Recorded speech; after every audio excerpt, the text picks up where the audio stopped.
L'essentiel de l'actualité avec Lionel Durel. Bonjour à tous, nous sommes le mardi 30 octobre. Bienvenue dans le Flash Info audio de 24matin.fr qui vous offre en 3 minutes l'essentiel de l'actualité. Dans l'Hérault, 2 enfants ont été hospitalisés après l'implosion de leur overboard. C'est la batterie de l'appareil qui a commencé à brûler alors que ce dernier était en recharge. Grâce au détecteur de fumée installé dans l'appartement, le pire a pu être évité. Les 2 enfants ainsi que leur mère ont dû être transportés à l'hôpital à cause du dégagement de fumée. Une remise en marche à défaut d'un rebond spectaculaire. Après 6 mois de croissance atone, l'économie française a retrouvé des couleurs au 3e trimestre, porté notamment par la hausse des exportations et le rebond de la consommation. Fini donc le trou d'air du début d'année et sa cohorte de mauvaises nouvelles économiques. Selon une première estimation publiée aujourd'hui par l'INSEE, la croissance a atteint 0,4% en France cet été, alors qu'elle avait plafonné à 0,2% aux 2 trimestres précédents. La consommation des ménages, qui avait reculé de 0,1% au 2e trimestre, a elle rebondi de 0,5% au 3e trimestre, tant dans le secteur des services que dans celui des biens. Selon Didier Deschamps, son international Kylian Mbappé mérite le Ballon d'Or. Mais pourra-t-il empêcher Luka Modric de l'obtenir ? Ce sera difficile. Le Croate, vainqueur de la Ligue des Champions avec le Real Madrid et finaliste de la Coupe du Monde, est en effet le grand favori à la succession de Cristiano Ronaldo. Lors de la cérémonie du Golden Foot à Monaco, Deschamps a expliqué que Kylian Mbappé faisait logiquement partie des joueurs français qui pouvaient gagner le Ballon d'Or, même s'il est encore très jeune.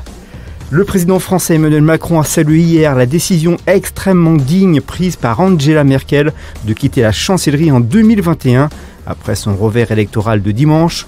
Lors d'une conférence de presse avec le Premier ministre éthiopien à l'Elysée, Emmanuel Macron a trouvé la décision d'Angela Merkel extrêmement respectable et extrêmement digne. Il a réaffirmé son admiration pour Angela Merkel. Allez, en bref, et dans le reste de l'actu, le ministre de l'Intérieur, Christopher Castaner, a annoncé lundi avoir porté plainte après la diffusion sur Internet de messages appelant à une purge des policiers et précisé que l'auteur, qui a reconnu avoir fait une blague, avait été identifié. Migrants centra-américains, Trump envoie 5000 soldats à la frontière mexicaine pour stopper la caravane.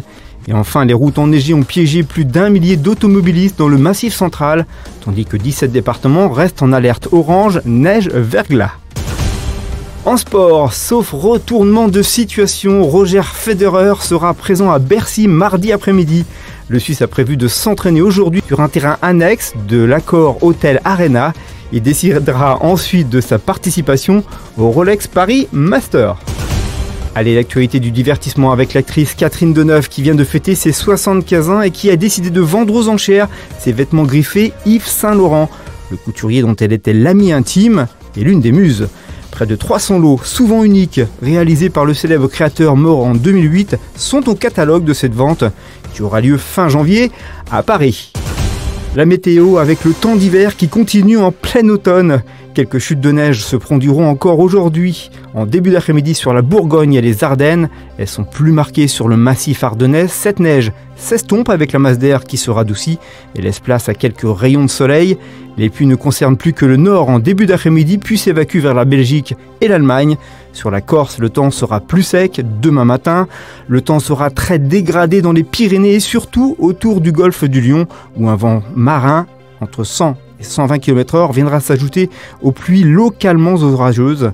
Ailleurs, le temps est généralement gris, avec quelques pluies éparses de la Nouvelle-Aquitaine à la Bourgogne. Le matin, il fera 4 degrés à Paris, 7 à Brest, 5 à Lyon, 3 à Lille, 16 à Marseille et 10 à Biarritz.